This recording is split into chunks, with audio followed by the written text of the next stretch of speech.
Eh, y decía que eso, no sabía bien en qué momento estabais en los estudios de los grupos de hogar, pero sí que, bueno, en general estamos ahí finalizando el libro de Marcos. Algunos seguramente lo habrán acabado. Tampoco sé si habéis visto todos los vídeos, los 32 vídeos que se subieron al YouTube de manera abierta. 24, O a- 24. 24, Sí, ¿no? tantos no hay. Sí, sí. ¿24? Sí, Sí, sí, Bueno, pues serán sí, 24. Ahora, 24. ahora me sí. pilláis a mí, ¿eh? Hay una Igual, de igual uno. tengo el número por otra No asignatura que hago. subido, ¿no? Pero bueno, sea como sea, los ¿No ya? vídeos que llegan ahí hasta el No, capítulo no aquí. 16, ¿verdad? Y eso, pues la idea es que podáis verlos y poder, de alguna manera también, que el estudio sirva para profundizar en el Evangelio, ¿no? Y ahora cuando ya acaba el curso, pues llega ya verano, poder pensar cada uno, ¿no? Pues ¿cuál ha sido la enseñanza que más te ha sorprendido o que más te ha edificado, que has escuchado por primera vez? ¿Qué idea te ha impulsado a cambiar algo en tu vida, ¿no? ¿De qué manera el Señor te está guiando a través del estudio del Evangelio? A veces incluso a sorprenderte y a volverte a maravillar de la persona de Jesús, ¿no? Porque lo que hace Jesús es realmente increíble, ¿no? Y volver a meditar en su vida, en su muerte, en su resurrección, es algo que luego nos impulsa a nosotros a encarnar, ¿no? Su propio ejemplo en nuestra vida. Y a mí en esta ocasión, a mí me gustaría volver a un tema que hemos abordado, porque se toca a lo largo del Evangelio, surge a lo largo del Evangelio, que es el tema del discipulado. Esa forma que tiene Jesús de enfrentarse o abordar el tema de la religiosidad frente a lo que es un discipulado auténtico, ¿no? De la diferencia entre lo que uno la diferencia entre creer que uno vive según la voluntad de Dios y realmente vivir la voluntad de Dios, ¿no? Realmente vivir dentro del propósito de Dios, dentro de la misión de Dios.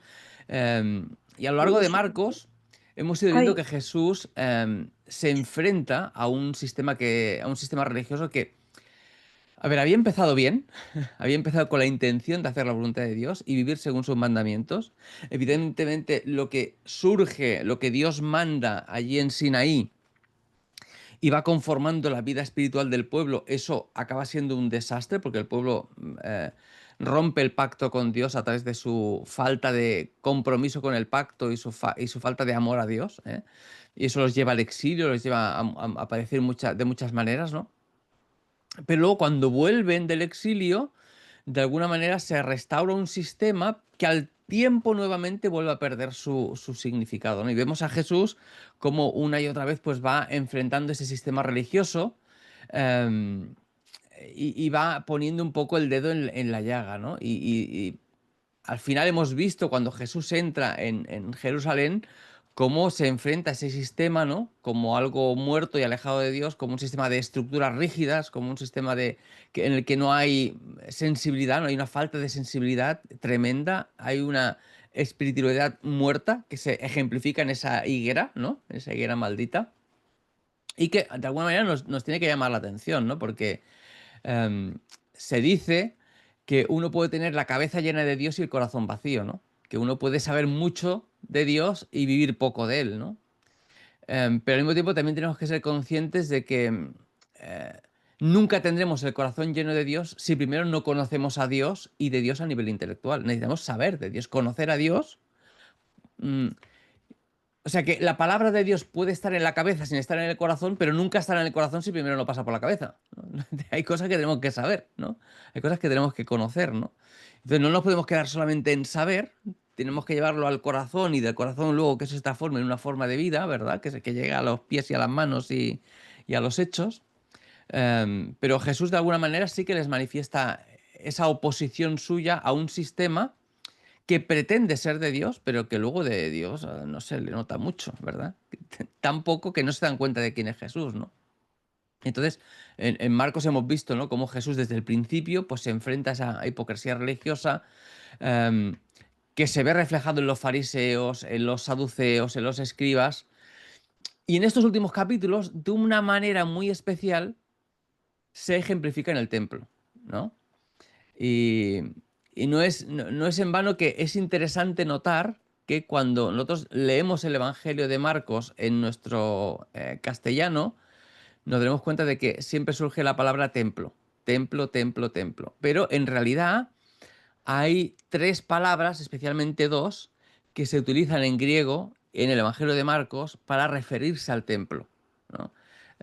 Cuando habla de templo en el capítulo 11, versículo 11, que es cuando Jesús llega allí a Jerusalén, ¿no? Entonces va allí y entra en Jerusalén y en el templo y mira todo alrededor, ¿no? Ve todas las cosas que hay en el templo y ya anochece y se va, ¿no? Y esa palabra y templo es hierón. Hierón es el edificio del templo en su totalidad, ¿no? Los atrios, el edificio, todo lo que es el templo. Todo lo que es el templo, ¿no? Luego en el capítulo, más adelante, el capítulo 11, versículo 15, volverá al templo, ¿no? Y echará a los cambistas del templo, ¿verdad? Y ahí otra vez se utiliza esa misma palabra, la idea de todo lo que es el templo, ese sistema religioso instalado, ¿no? Todo lo que se está haciendo allí en nombre de Dios, pero que incluso en el nombre de Dios están extorsionando a la gente, ¿no? Y vendiendo más caros ciertos productos para sacar dinero, ¿no? Hacer de lo que es la casa de oración para todas las naciones, hacer un negocio. Hacer de la religión un negocio, que eso es algo terrible, ¿verdad?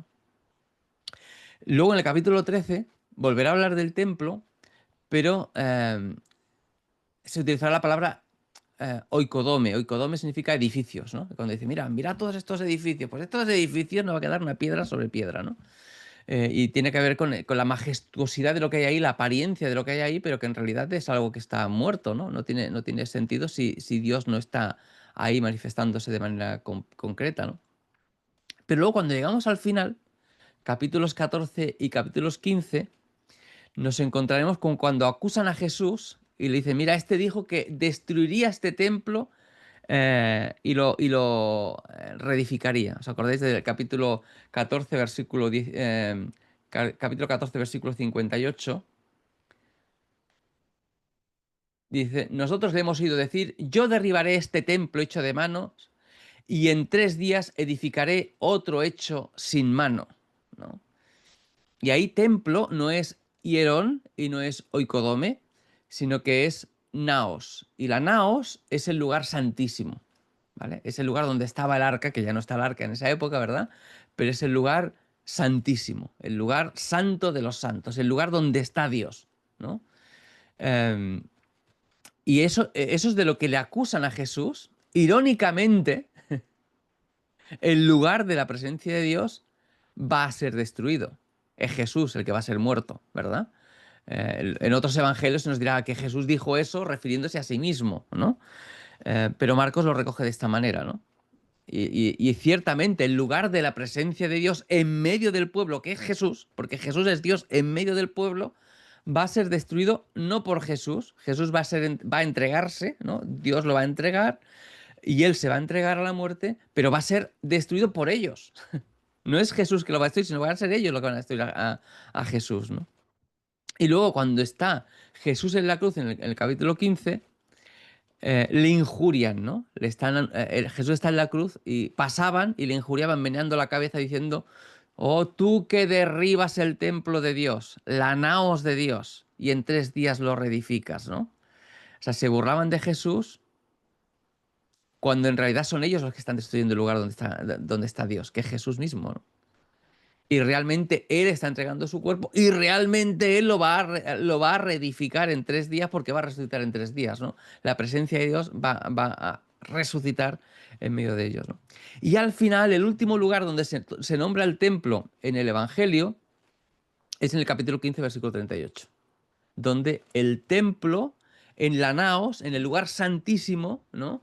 Se rasga el velo en dos y proponíamos en los vídeos que hay dos ideas, ¿no? Hay que van juntas, hay algunos eruditos que las enfrentan, dicen es una o la otra, y hay algunos que dicen no, son las dos, ¿no? O sea, por un lado la idea de juicio, ¿no? Que Dios castiga el sistema religioso y destruye lo más sagrado, ¿no?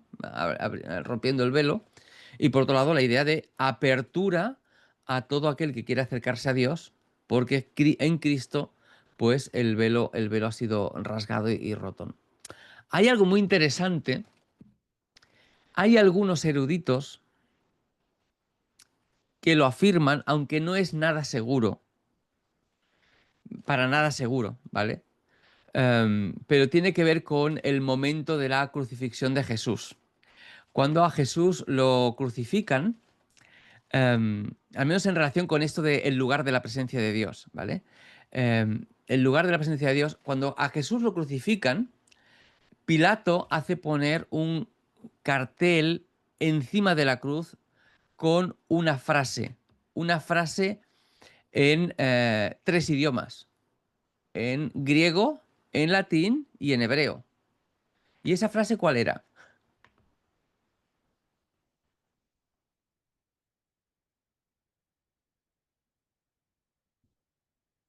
¿Cuál era esa frase? Eh, Creo que están todos con el micro apagado, así que Ah, vale. no hay nadie que La conteste. frase es Jesús Nazareno, rey de los judíos, ¿no? Rey de los judíos. Ahora, lo interesante de esa frase es que hay algunos autores que dicen, oye, si esa frase tú la pones en hebreo, si tú esa frase la pones en hebreo, te vas a dar cuenta de que es posible, algunos hacen un juego, ¿vale? Pero es posible sostener que esa frase es el tetragramatón, porque sería Yeshua Hanotzri Yumelech Hayehudim. Entonces, la primera letra de Yeshua es la Y, Hanotzi sería una H, que sería el nazareno, ¿no? Entonces dices, y rey, la primera I es una Bab, la V. Y Hayehudim, de los judíos, empieza también con H. Entonces serían las cuatro letras del tetragramatón. Entonces hay algunos eruditos que dicen que los sacerdotes en Juan capítulo 19 se quejan a Pilato y dicen, no pongas eso en el cartel, sino pon aquel que dijo que era rey de los judíos. Y entonces dicen que parte de esa queja es porque ellos se dan cuenta, porque en el judaísmo el tema de el orden de las letras en las palabras, estos juegos de palabras son algo muy cultural y muy visible. Entonces dicen, se quejan de que esa frase en realidad está poniendo encima de Jesús el hecho de que Jesús es Dios, ¿no? De que Jesús encarna el tetragramatón, el nombre de Dios, ¿no? Bueno, no sé si es exactamente así. Hay más de uno que diría que eso no tiene mucho fundamento. Hay otros que sí, hay algunos otros eruditos que sí, que creen y sostienen eso así. Pero por lo menos es una curiosidad, ¿no? Eh, el hecho es que realmente Jesús era Dios, ¿no? Y que Jesús realmente murió, ¿no? Y que Jesús realmente resucitó. Y eso es algo realmente importante por varios temas. Hoy en día en nuestros ámbitos evangélicos realmente hay debates que son em, que estamos volviendo atrás como 17 siglos, ¿no? Estamos discutiendo temas de doctrina fundamental. Aquí en Granollers, al lado de mi casa, han abierto un local, la Iglesia Pentecostal Unida de Europa, la IPUE. También hay Iglesia Pentecostal Unida de España, Iglesia Pentecostal Unida de Colombia, bueno, hay muchas, ¿vale? Pero la Iglesia Pentecostal Unida, sea cual sea la última sigla que hay atrás, no cree en la Trinidad, no creen en un Dios trino, no creen en eso. En el siglo XVI te quemaban por no creer eso. No digo que esté justificado, ¿eh? No digo para nada que esté justificado quemar a alguien porque no cree en la Trinidad. No está nada justificado. Pero realmente era súper importante. Una persona no podía ser cristiana si no creía en la Trinidad, ¿no? Y ya fuera que estuviera donde estuvieras, el catolicismo te pegaba fuego por negar la Trinidad, ¿no? Era algo fundamental desde el principio del cristianismo, ¿no? Que Dios es uno, pero al mismo tiempo tres en personas, ¿no? Mm, Hace nada, hace 2 semanas o una semana, uno de los grandes eruditos evangélicos, también un tipo muy polémico por algunas de sus enseñanzas, ¿no? le hacen una pregunta en la entrevista acerca de un colega suyo que estudió con él que no creía en la resurrección de Jesús. Y él dice, Ain't he right? Dice, bueno, yo no creo que sea obligatorio creer en la resurrección de Jesús, en la resurrección corporal de Jesús, para ser cristiano. O sea, no es obligatorio creer en eso. Y tú dices, me he perdido algún capítulo, querido N.T. Wright, porque tú serás un doctor, un erudito, porque lo es un gran erudito, ¿eh? El primer libro de la colección de CLIE de Cristianismo, colección de teología contemporánea, el primer libro es del de él. Además, un libro muy polémico, ¿no? Pero dices, ¿me he perdido algo? Porque Romanos nos dice que Él fue entregado por nuestros pecados y resucitado para nuestra justificación. Si Él no resucitó corporalmente, como dice Corintios, ¿no? Oye, si Él no resucitó, pues somos los más desgraciados del mundo porque hemos testificado que sí resucitó. Y si Él no resucitó, nuestra fe no vale para nada. ¿Y cómo me dices tú que no es obligatorio? Que Él cree que sí, pero que si alguien no lo cree, pues que puede ser un cristiano confundido. Y dices, bueno, esto es algo como muy básico, ¿no? Bueno, al final, a donde quiero llegar es que a veces eh, hay cosas que son muy importantes para la fe y en la fe, y a veces hay gente que se pierde en los debates, ¿no? Y pierden el norte, ¿no? Y nosotros, como creyentes, nos puede pasar lo mismo. Nos podemos estar fijando en detallitos, en cosas que a lo mejor no nos gustan en la iglesia, o el fulanito, o debates teológicos X, y perder el enfoque importante que es el discipulado. El discipulado.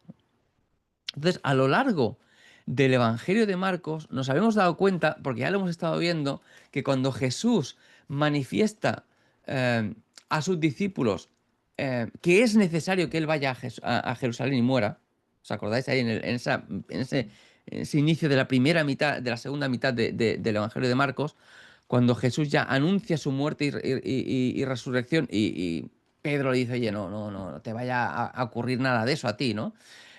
Encontramos que Jesús inicia el camino hacia Jerusalén, ¿no? Ahí en el capítulo 10 y versículo 32, y dice el versículo que iban por el camino subiendo a Jerusalén y que Jesús iba adelante. ¿Os acordáis de esa idea que estuvimos hablando?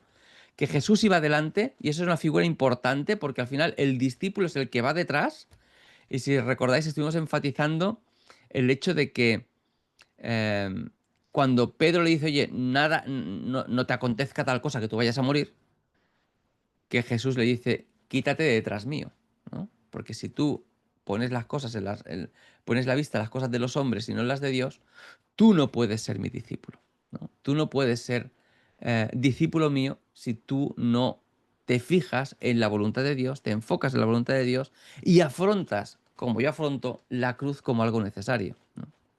¿Me seguís hasta ahí? ¿Me estoy liando mucho? ¿Estoy siendo muy denso? ¿Bien?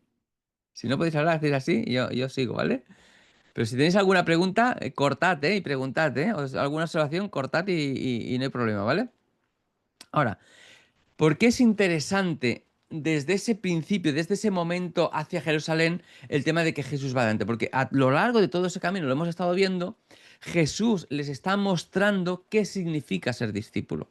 Y nos damos cuenta una y otra vez de que ellos no tienen la madurez, de que ellos no están capacitados, de que una y otra vez ellos fallan, de que una y otra vez se acercan a Jesús y dicen, oye, mira, Jesús, queremos pedirte una cosa, oye, cuando estés en tu reino, mira, yo quiero estar a tu izquierda y mi hermano a la derecha. Pero es que no estáis entendiendo nada de lo que significa ser discípulo de Jesús, ¿no? Y al final del Evangelio nos hemos dado cuenta en las últimas lecciones, ¿no? Lo habéis visto en las últimas lecciones, cómo abandonan a Jesús, cómo arrestan a Jesús y Jesús se queda solo. Y los 11 desaparecen del mapa. Y el único que queda en el mapa es Pedro. Y queda ahí para negar a Jesús. Para negar a Jesús. O sea que lo que el Evangelio nos muestra es que no hay ni un solo discípulo bueno. Lo cual está muy bien, porque nosotros tampoco somos discípulos ejemplares, ¿no? Y entonces dices, bueno, si ellos que conocieron a Jesús y andaron con Jesús no estuvieron a la altura, es normal que yo también falle, ¿vale? Es normal que yo también falle, ¿no?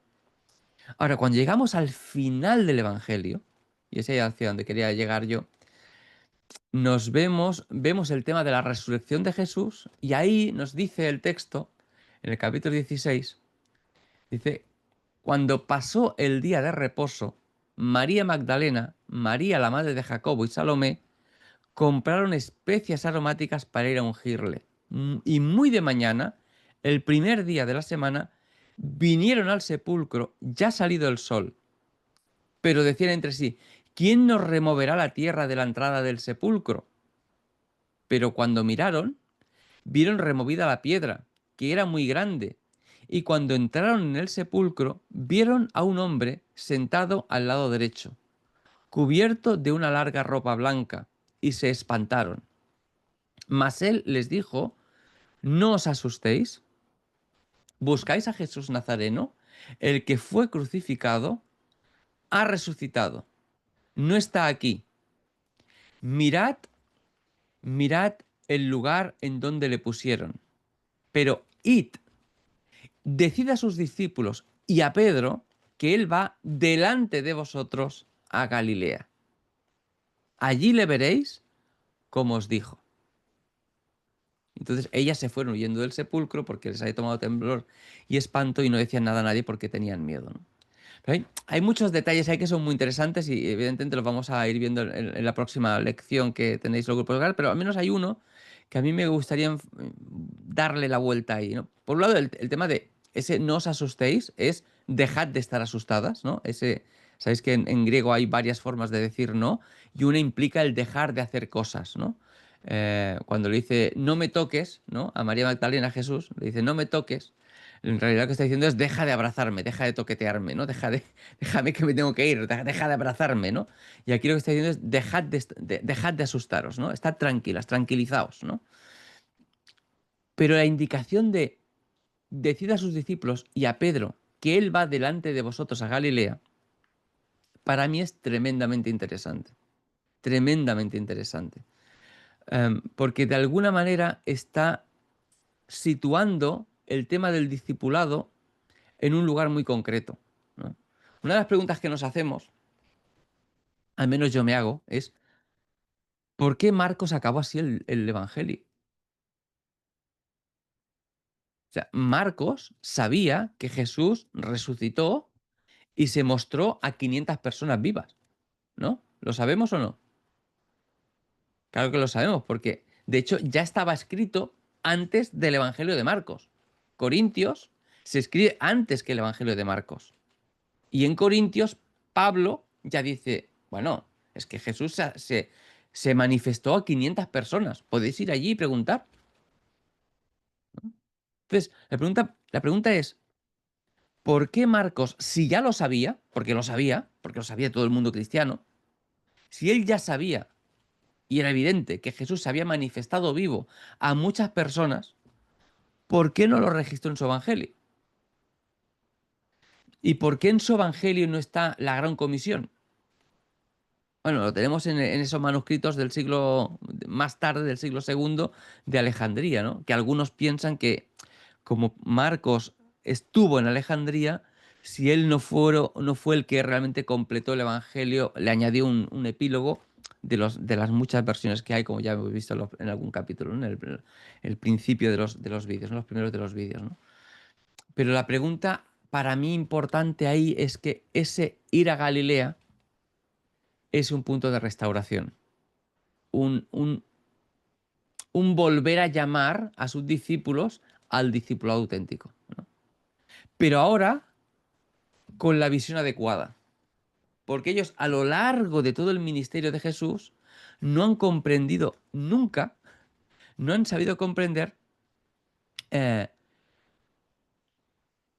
cuál era el ministerio de Jesús, cuál era la mesianidad de Jesús, qué era lo que Jesús venía a hacer. Ellos pensaban que Jesús venía a instaurar el reino en Jerusalén, que él iba a ser el rey en Jerusalén y ellos iban a ser sus ministros, que Jesús iba a expulsar a los romanos, pero no se dan cuenta de la importancia de la cruz, ¿no?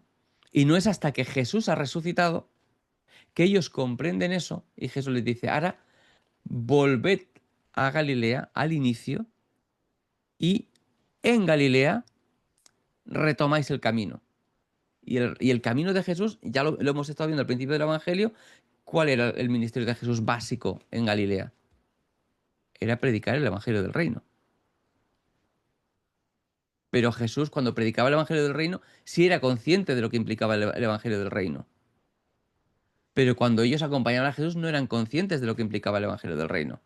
No eran conscientes de lo que significaba la cruz. Cuando Jesús le dice, si alguno quiere ser mi discípulo, tome la cruz y sígame, en ese momento ellos no son conscientes. Pero ahora sí son conscientes de que ser cristianos implica negarte totalmente y estar dispuesto a morir. Y estar dispuesto a vivir totalmente por la voluntad de Dios, ¿no? Y eso, de alguna manera, Jesús se lo va a mostrar en este capítulo 16, versículo 7, ¿no? El hecho de decir, oye, volvemos al inicio, y ahora desde el inicio, desde esa Galilea de los gentiles, se empieza a predicar el Evangelio del Reino, no con el sistema muerto de Jerusalén, ¿no? Sino recordando lo que Jesús ha enseñado en Jerusalén, ¿no? En Jerusalén ha estado enfrentándose a todos los religiosos, pero de golpe y porrazo se encuentra con un escriba y le dice, ¿cuál es el primer mandamiento? Y dice, pues amarás a Dios sobre todas las cosas y a tu prójimo como a ti mismo. Y dice, está cerca, está cerca. Y cuando Jesús en el templo les dice, es que el templo, mi casa, es casa de oración para todas las naciones, ¿no? Y claro, tú miras el Evangelio de Marcos y ahora luego lo juntas con Mateo y lo juntas con Lucas y lo juntas con Juan y te das cuenta cómo Jesús a lo largo de su ministerio ha ido predicando en la Decápolis, ha ido predicando en Tiro y en Sidón, ha ido predicando a una mujer samaritana, ha ido abriendo el Evangelio en todo lugar, ¿no? Para todas las naciones, ¿no? Y cómo eso impulsa a los creyentes, a los discípulos, a tomar ese mismo ejemplo de Jesús y predicar la cruz, ¿no?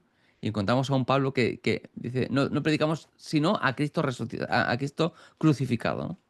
A Cristo crucificado, ¿no? Porque en Cristo, en la cruz hay salvación, en la cruz hay sanidad, ¿no? No se puede predicar un evangelio sin la cruz.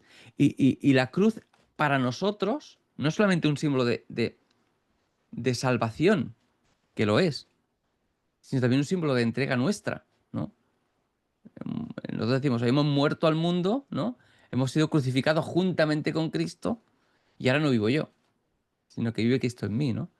Y esa idea de discipulado, no sé cómo lo veis, no sé si tenéis alguna aportación en ese sentido, pero a mí me llama mucho, mucho la atención cómo el Evangelio de alguna manera nos reconduce a los inicios, para desde los inicios, ¿no?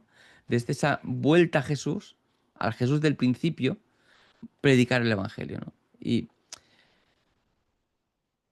a mí me evoca, yo sé que igual el Evangelio no va por ahí, pero al menos a mí me evoca el hecho de mi propia necesidad de reevaluarme yo como creyente ante ese Jesús resucitado, ¿no?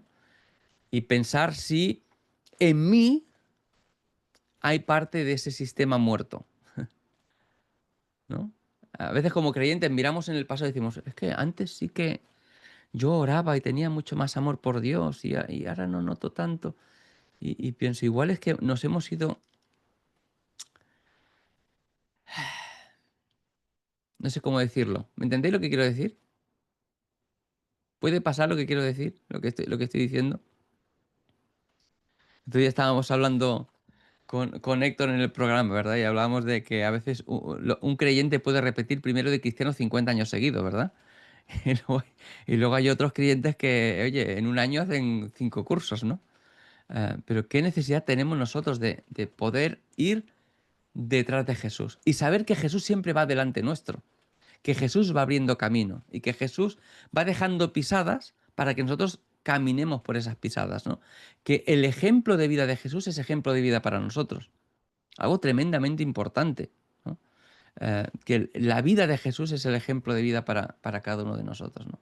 Y creo que de esa manera el Evangelio tiene un cierre importante, un cierre bonito, ¿no? Porque de alguna manera nos impulsa a vivir la vida en esa esperanza de un Jesús resucitado, ¿no? Y decir, bueno, pues yo puedo afrontar la muerte porque sé que Jesús resucitó. Y puedo afrontar la voluntad de Dios porque sé que Jesús ha superado todo eso. Y sé que Dios nos da el poder y la capacidad, ¿no?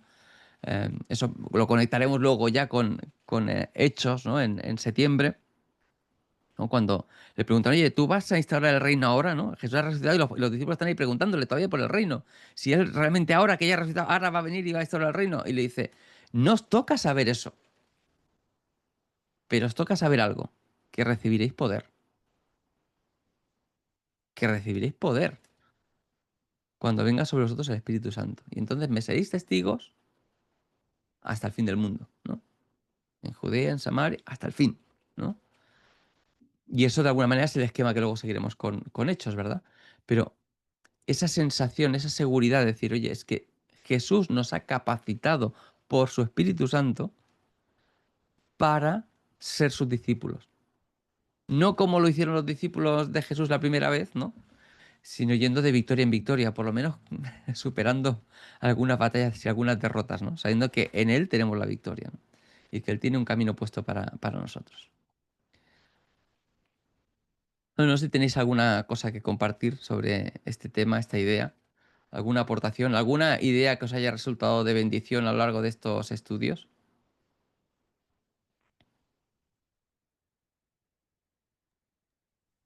Sí, m'escolteu? Sí. Sí.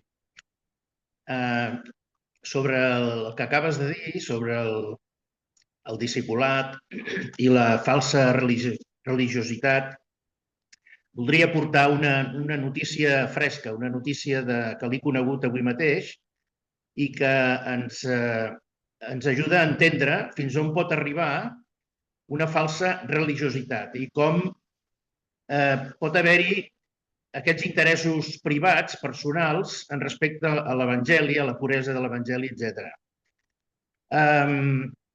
El bisbe d'Almeria ha dit que aquest any no hi haurà comunions, perquè ell entén que els candidats a les comunions han de fer un any més, entre cometes, de discipulat, que és el que nosaltres entendríem com el...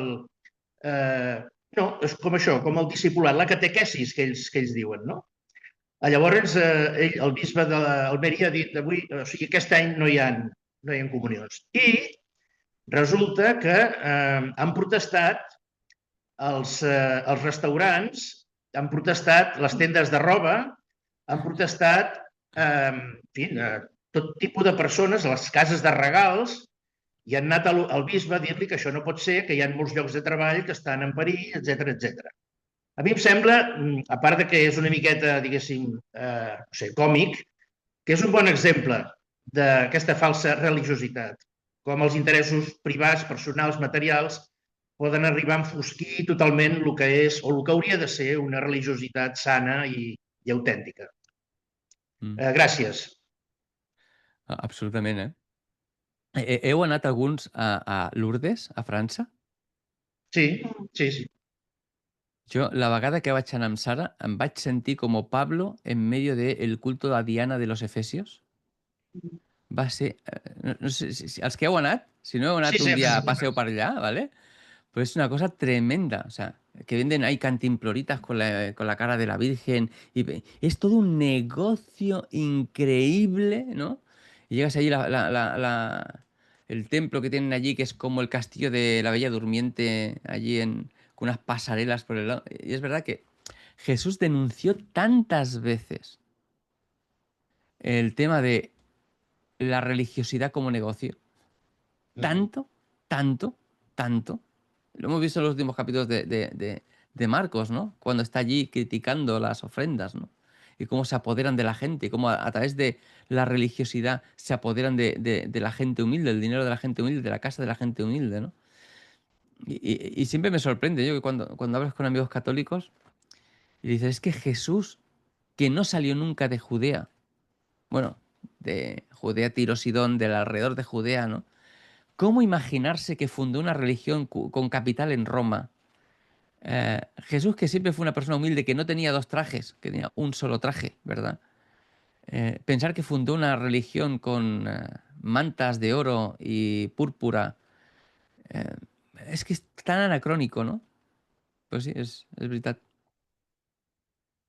Em permets? Sí. Un afegit, només. Dic, això que he comentat i que ha passat amb l'àmbit catòlic, com tu has dit també, pot passar perfectament en qualsevol altre àmbit evangèlic. Tenim aquesta necessitat que tu has comentat de que la nostra religiositat sigui realment autèntica.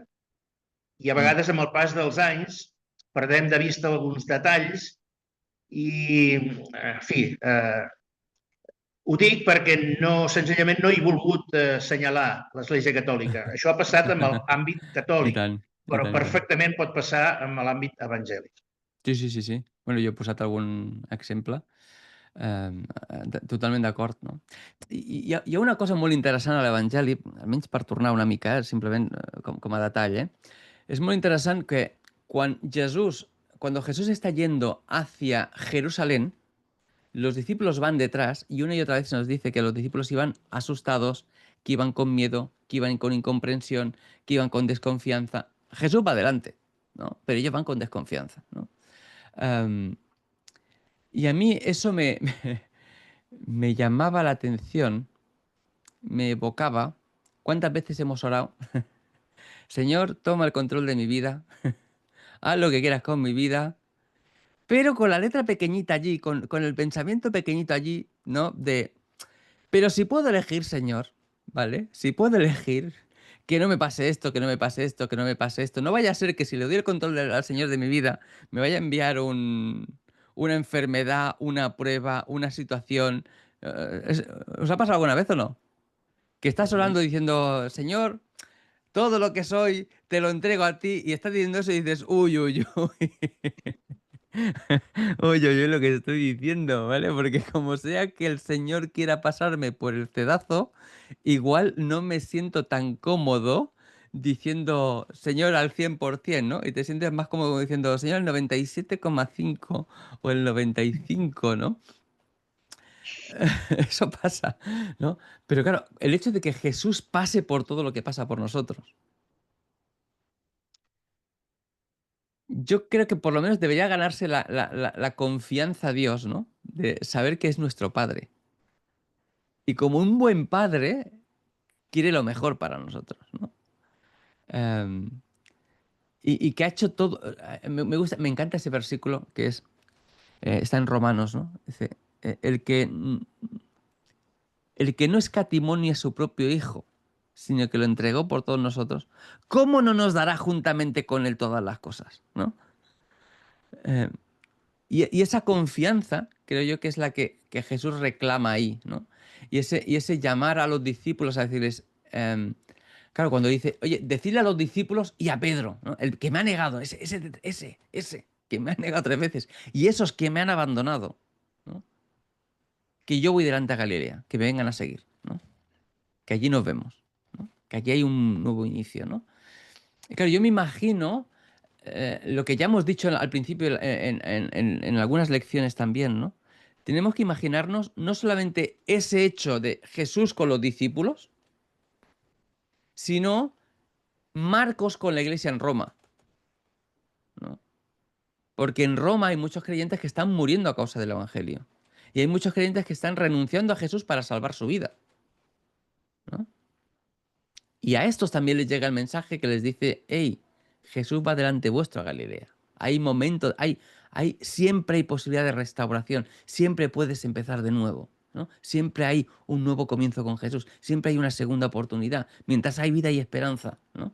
Hay tiempo de cambiar, hay tiempo de volver a casa, ¿no? Y claro, ese tercer contexto que es el nuestro, ¿no? Que nosotros vemos eso, vemos cómo el Evangelio influyó en los primeros creyentes, años 60, 70, ¿no? 80, ¿no? Y cómo ese Evangelio que a ellos les sirvió y les cambió la vida y que hizo que esa primera iglesia absolutamente perseguida transformara el mundo, porque en 300 años cambiaron el Imperio Romano. Es que cambiaron el Imperio Romano, eran 4 gatos y en 300 años cambiaron el Imperio Romano. Y claro, ahora eso nos llega a nosotros y decimos, es que nosotros ya no somos 4 gatos. Solo de evangélicos hay casi 1.000 millones de personas en el mundo. Es igual, depende del número 700, depende del número 800, depende del número... Es igual. Vamos a decir 600 millones. 600, imagínate 600, imagínate que la iglesia en el año 60 fueran 600 millones y no 25 dentro de una habitación. Y que nos tomáramos ese evangelio con el mismo énfasis, con el mismo ímpetu, con el mismo deseo de servir a Dios, ¿no? Y dar la vida por el evangelio. Y dices, bueno, esto sería... Bueno, es una reflexión en voz alta. Ujú. ¿Algún otro aporte?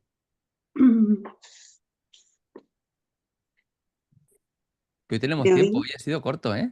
Marc, ¿me oís? Sí, sí. Vale. Mira, yo sacando una conclusión al final de Marcos, lo que más se me ha quedado es lo que yo también debo de hacer, que es ir por todo el mundo, predicad el Evangelio a toda criatura, y el que creyere y fuere bautizado será salvo, mas Ujú, el que no será condenado. Y estas señales dice que seguirían a los que creen. Eso para mí es muy importante, para un ujú. creyente, porque es la gran comisión. Claro, que la ¿Estás encontramos preparado también en siempre Mateo con él? 28, claro. Sí, Es realmente importante. Y de hecho, ese evangelio, bueno, es que transformó. y tanto.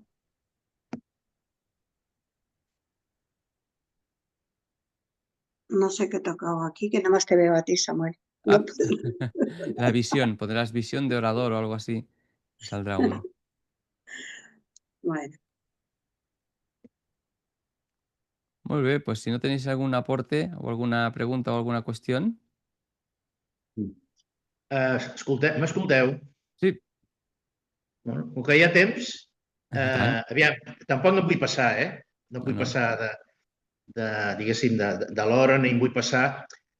Senzillament és una pregunta que et volia fer en altres ocasions que t'hem escoltat.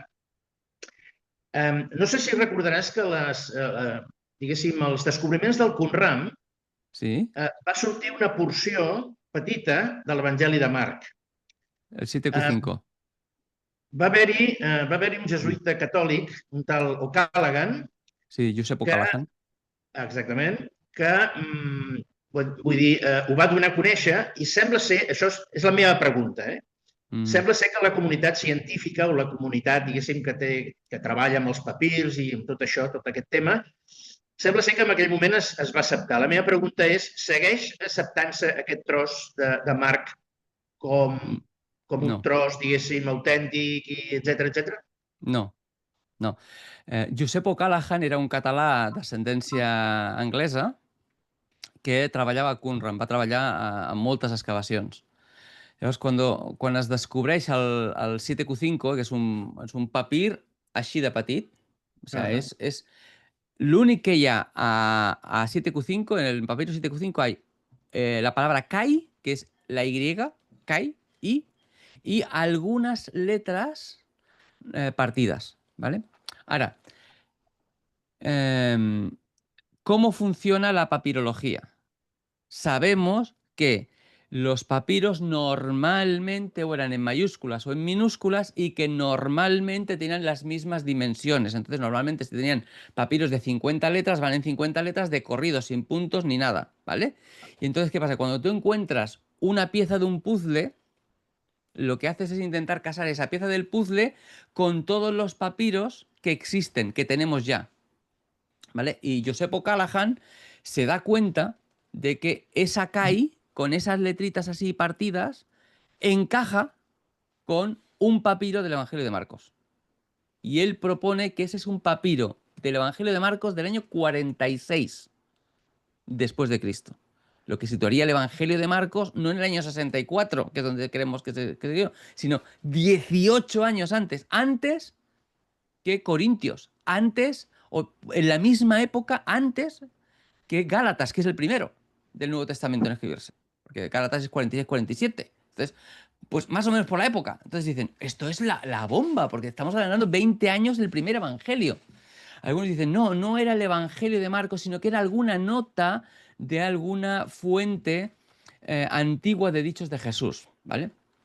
Luego, Josep O'Callaghan va morir pensant que sí que era Marc, i va defensar que era Marc fins al final. Algun amic seu erudit, papiròleg, també li dona la raó. Pero ¿qué pasa? Que no había ninguna otra muestra de ninguna otra parte del Nuevo Testamento en esa cueva. Ninguna.